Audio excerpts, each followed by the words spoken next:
সহায়তা প্রদান করার চেষ্টা করেছেন।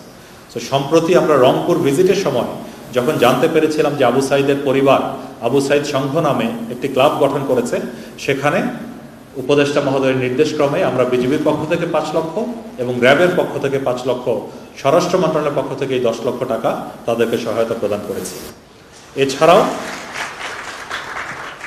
বিজিবির তত্ত্বাবধানে রংপুরে শহীদ নজিবুল সরকার বিশালের পরিবারকে 3 লক্ষ টাকা প্রদান করা হয়েছিল।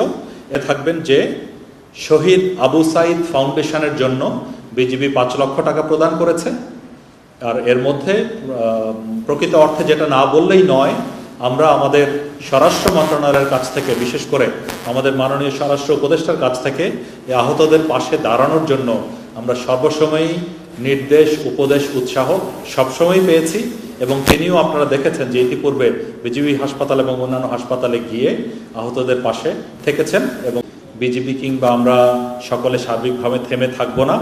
আমরা সর্বতোভাবে সিদ্ধান্ত গ্রহণ করেছি যে বিজিবির পক্ষ থেকে আজকে যারা পুনর্বাসনের জন্য সহযোগিতা পাবেন তারা বাদেও আরও 100 জন আহত আন্দোলনকারী কিংবা ব্যক্তিবর্গকে আমরা পার্মানেন্টলি তাদের জীবনের পুনর্বাসনের ব্যবস্থা আগামী দিনগুলোর মধ্যে ইনশাআল্লাহ করব। এবং আমরা পপুলার হাসপাতালে যখন শিক্ষার্থীদের চিকিৎসা চলছিল